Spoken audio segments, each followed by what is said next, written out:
Hello बच्चों, let's read the question. Let a equals to set of 1 2 3 and b equals to set of -2 -1 0 1 2 3.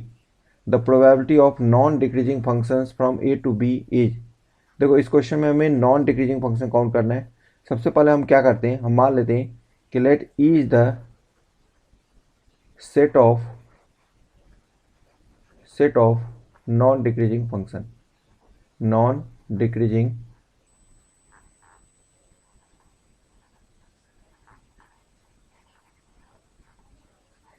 ई जो है वो set of non decreasing function है. ठीक है, हमें सबसे पहले एन ई को काउंट करना है. ठीक है, उसके लिए हम क्या करते हैं, हमें मान लेते हैं कि लेट वन जो है, वन का फंक्शन में जो इमेज है जिसको हम F1 से डिनोट करते हैं, ये F1 जो है वो P है, F2 जो है वो Q है और F3 जो है वो R है. हमें फॉर नॉन डिक्रीजिंग फंक्शन के लिए, for non decreasing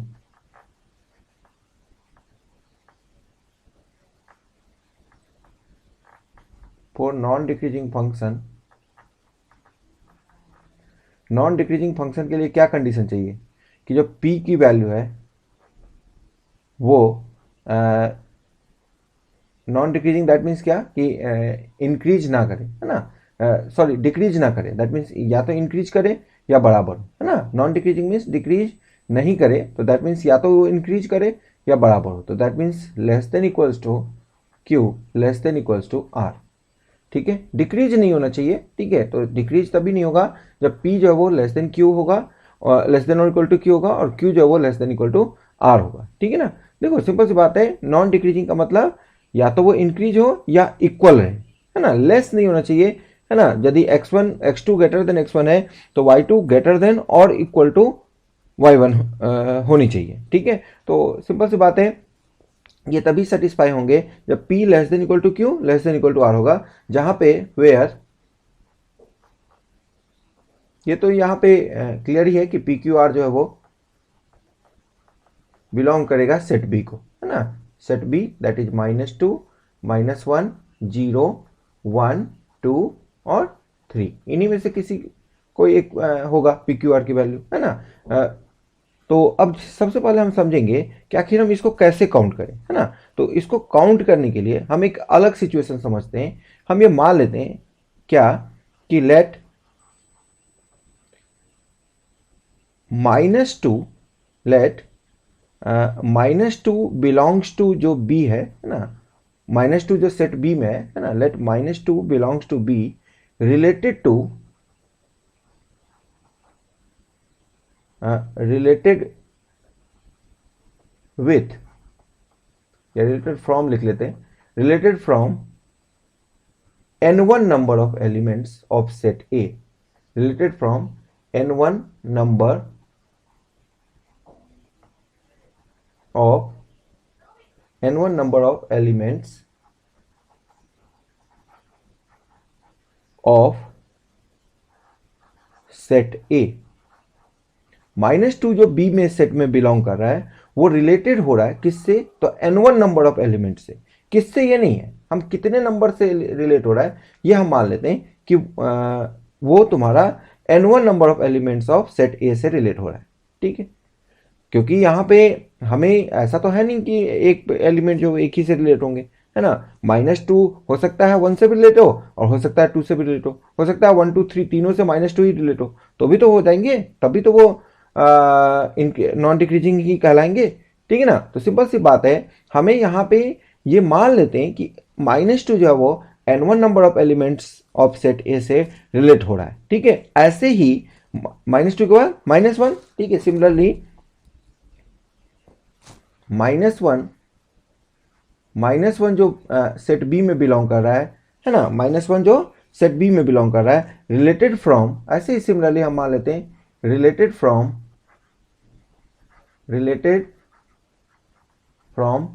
n2 number of elements, n2 number of elements of set ए. ठीक है। और सिमिलरली इसी तरह से हमें बाकी एलिमेंट्स के लिए भी एज्यूम करना है, ठीक है। तो similarly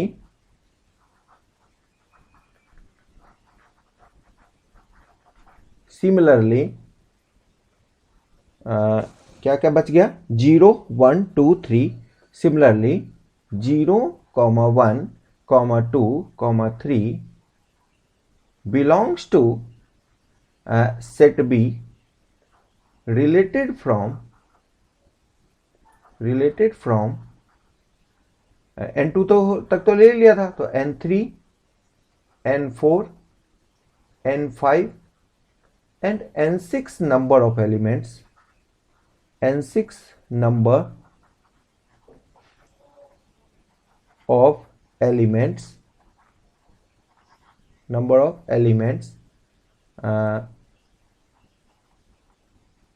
of set A related from, एक minute, similarly 0 1 2 3 belongs to B related from रह गया यहाँ पे,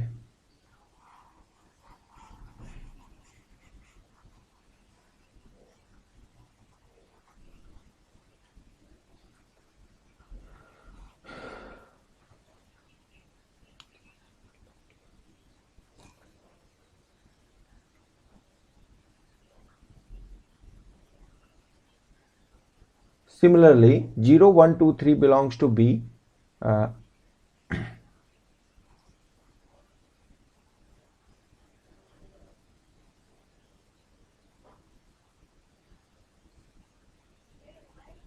related from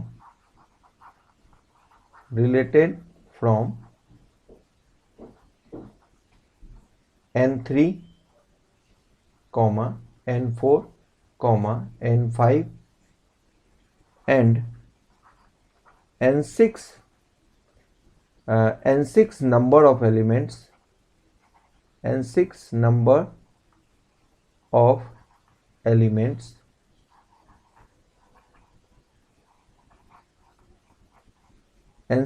of elements of set A respectively।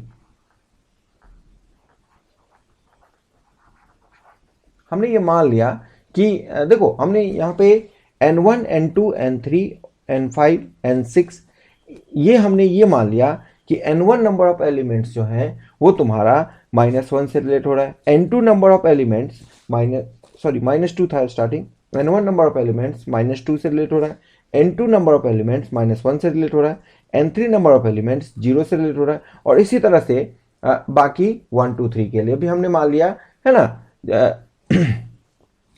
ठीक है, तो अब हम यहाँ पे सबसे पहला जो यहाँ कंडीशन बनेगा कि ये जो n1 n2 n3 इन सब का सम क्या होगा, यहाँ पे n1 plus n2 plus n3 plus n4 plus n5 plus n6। यहाँ पे देखो 3 एलिमेंट है, ठीक है, तो ये 3 n1 plus n2 plus n3 plus n4 plus n5 plus n6 ये हमेशा 3 रहेंगे, ठीक है ना, क्योंकि ए में 3 ही एलिमेंट है, 3 एलिमेंट ही रिलेट होगा ना, किसी से भी होगा तो सिंपल सी बात है n1 plus n2 plus n3 plus n4 plus n5 plus n6 ये इक्वल टू 3 होगा।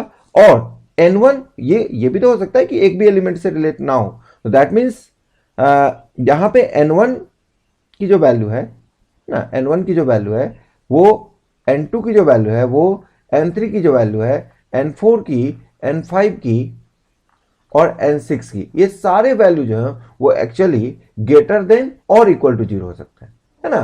क्यों 0 भी हो सकता है, कैसे कि जैसे यहाँ पे हमारा ये भी तो केस हो सकता है कि 1 2 3 जो है वो सारे -2 से हो जाए, या ये भी हो सकता है 1 2 3 सारे -1 से हो जाए, बाकी जो है 1 2 3 और किसी से रिलेट ही नहीं हो। तो ये कब पॉसिबल होगा, जब एक्चुअली ये वैल्यू 0 हो जाए बाकी के लिए, है ना। तो दैट मीन्स यदि हम, सिंपल सी बात है, यदि हम इस इनइक्वेशन के सॉल्यूशन जितने होंगे, है ना, उसके corresponding number of solution of inequation p less than q less than equal to r उतने ही होंगे, है ना। ये चीज हम समझेंगे एक एग्जांपल लेके। सबसे पहले हम एग्जांपल लेते हैं, जैसे इस इनइक्वेशन के सॉल्यूशंस कितने होंगे ये हम बाद में काउंट करें, है ना। लेकिन इस इनइक्वेशन के जितने सॉल्यूशन होंगे जहां पे n1 n2 n3 n4 n5 n6 greater than equal to 0 है, और ये नंबर है तो इंटीजर तो होगा ही, है ना, तो दैट मीन्स होल नंबर हुआ ही, ठीक है ना। जहां पे ये सारे ग्रेटर देन 0 एंड इंटीजर है, ये तो क्लियर ही है क्योंकि ये नंबर हमने माना है, ठीक है। n2 नंबर ऑफ एलिमेंट्स, तो ये तो कभी फ्रैक्शन तो होगा नहीं, है ना। तो सिंपल सी बात है, हमें क्या चाहिए यहाँ पे, n1 n2 n3 n4 n5 n6 इनकी नॉन निगेटिव, है ना, ग्रेटर देन इक्वल टू 0 को हम क्या कहते हैं, नॉन निगेटिव, है ना। नॉन निगेटिव इंटीग्रल सॉल्यूशन चाहिए, और हर एक सॉल्यूशन के लिए, है ना, इसके जितने इनइक्वेशन ऑफ इस इक्वेशन के सॉल्यूशन होंगे उतने ही सॉल्यूशन इस इनइक्वेशन के होंगे, और है ना, और उतने ही सॉल्यूशन उतने ही number of non decreasing function भी होंगे, ठीक है। इस चीज को हम समझते हैं एग्जांपल से। जैसे फॉर एग्जांपल n1 जैसे इस इक्वेशन के सॉल्यूशन क्या हो सकता है, तो एक सॉल्यूशन ये होगा कि n1 2 हो जाए, ठीक है, n2 0 हो जाए, है ना, इस तरह से n3 0 हो जाए, और इस तरह से मान लो एक n4, एक एग्जांपल हम लेके समझ लेते हैं कि हर एक के लिए एक ही सॉल्यूशन होंगे, n4 जो है वो 0 हो जाए, n5 जो है मान लो 1 हो जाए, और n6 जो है वो हमारा 0 हो जाए, ऐसा हम मान लेते हैं।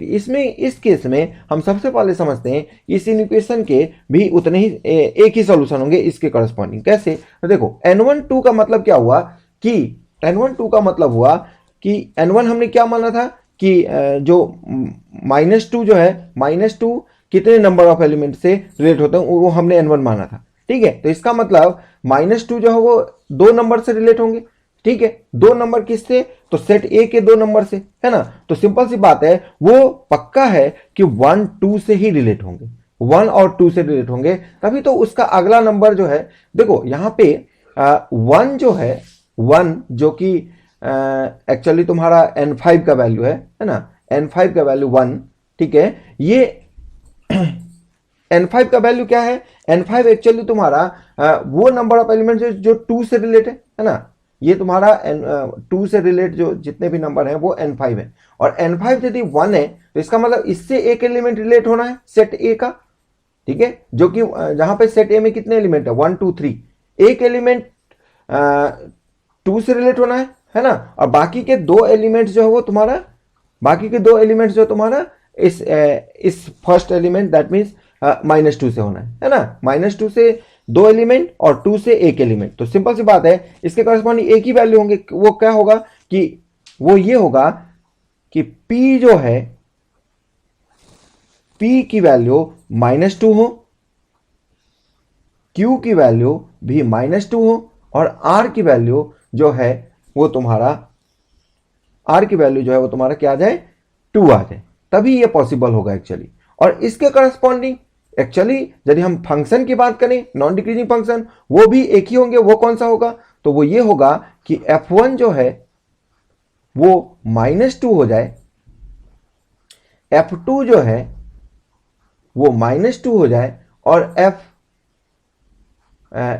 f3 जो है वो हमारा 2 हो जाए, ठीक है। देखो एक सॉल्यूशन, एक इक्वेशन के सॉल्यूशन, है ना, एक इस इक्वेशन के सॉल्यूशन, उसके करस्पॉन्डिंग एक ही इस इक्वेशन के सॉल्यूशन, जो हमने इक्वेशन यहां पे लिखा था P less than equal to Q less than equal to R, और उसके corresponding number of non decreasing function भी एक ही होंगे। तो इसका मतलब जितने नॉन डिक्रीजिंग फंक्शन होंगे उतने ही इस इक्वेशन के भी सॉल्यूशन होंगे, है ना। यहां पे जो हमने लिखा है P less than equal to Q less than equal to R, जहां P Q R जो -2 -1 0 1 2 3 में बिलोंग कर रहे हैं, और उतने ही सॉल्यूशन, है ना, उतने ही सॉल्यूशन एक्चुअली तुम्हारे इस इक्वेशन के भी होंगे,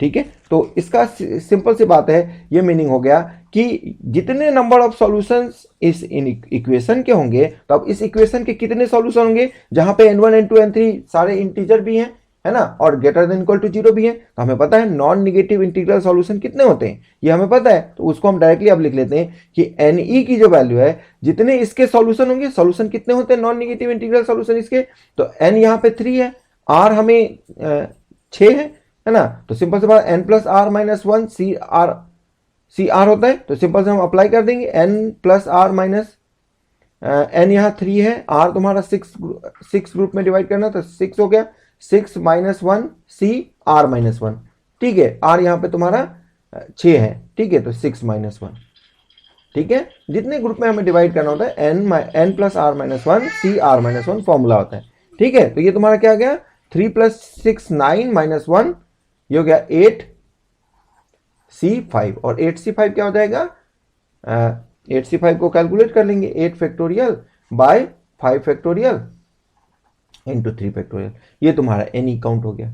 जितने देखो जितने नंबर ऑफ इस इक्वेशन के सॉल्यूशन होंगे और इस इक्वेशन के कितने सॉल्यूशन होंगे, ये फॉर्मूला है कि n plus are minus 1 C R minus 1। यदि हमें इसको भी हम समझ सकते हैं कि 3 आइडेंटिकल थिंग्स को 1 1 1 को यदि हम थिंग्स समझ लें तो उसको 6 ग्रुप में हम कितने तरीके से 6 ग्रुप में कितने तरीके से हम डिवाइड कर सकते हैं, ठीक है, जिसमें कोई भी ग्रुप को ब्लैंक भी मिल सकता है ना। यदि हम ब्लैंक भी अलाउ कर दें तो जितने तरह से हम डिवाइड कर पाएंगे ना, जितने तरीके से हम उतने ही सॉल्यूशंस होंगे। तो कितने तरीके से डिवाइड कर पाएंगे 3 आइडेंटिकल थिंग्स को 6 ग्रुप में, ठीक है, 6 ग्रुप में, जिसमें ग्रुप जो है वो डिस्टिंक्ट है, ठीक है। तो वो जितने सॉल्यूशंस होंगे ना वो तुम्हारा n plus are minus 1 C R minus 1 को ही काउंट करता है, ठीक है। तो ये तुम्हारा 3 प्लस 6 9 9 माइनस 1 8 8 सी 5 आ गया, और फिर 8 सी 5 की वैल्यू हमने 8 फैक्टोरियल बाय 5 फैक्टोरियल 3 फैक्टोरियल, इसको कैलकुलेट कर लेते हैं, यहीं पे कर लेते हैं। ये तुम्हारा 876 इंटू 5 फैक्टोरियल कैंसिल हो जाएगा, तो 8 7 इंटू 6 और डिवाइडेड बाय 3 फैक्टोरियल को हम 6 लिख सकते हैं, 6 से 6 भी कैंसिल हो गया, ठीक है। फाइनली ये तुम्हारा कितना आ गया 8 इंटू 7, ठीक है, 8 इंटू 7 दैट इज 56, ठीक है। ये एनी काउंट हो गया। और एनएस का मतलब total number of functions, total number of functions from A to B कितने होंगे, तो हर एक एलिमेंट के लिए 6 ऑप्शन है, तो नंबर ऑफ फंक्शंस जो है ये तो सिंपल है 6 इंटू 6 इंटू 6, ये कितना आ गया 216। अब यदि हमें प्रोबेबिलिटी ऑफ ई फाइंड करना है, ठीक है, तो क्या आ जाएगा ये एनी बाय एनएस, और एनी और एनएस दोनों कैलकुलेट हो चुका है 56 बाय 216, इसको कैलकुलेट कर लेते हैं, 4 से कैंसिल हो रहा है, 4 5 जा 20, 4 4 जा 16, और 4 से ये 14 आएगा, 14 4 जा 56 होता है, और 2 7 जा और 2 से 27, तो फाइनली तुम्हारा 7 बाय 27, ये तुम्हारा फाइनल आंसर आ गया, ठीक है। इसको हम हाईलाइट भी कर लेते हैं, ये 7 बाय 27 हमारा करेक्ट आंसर आ गया, इसको हम हाईलाइट भी कर लेते हैं। Hope you understood it well. Best of luck.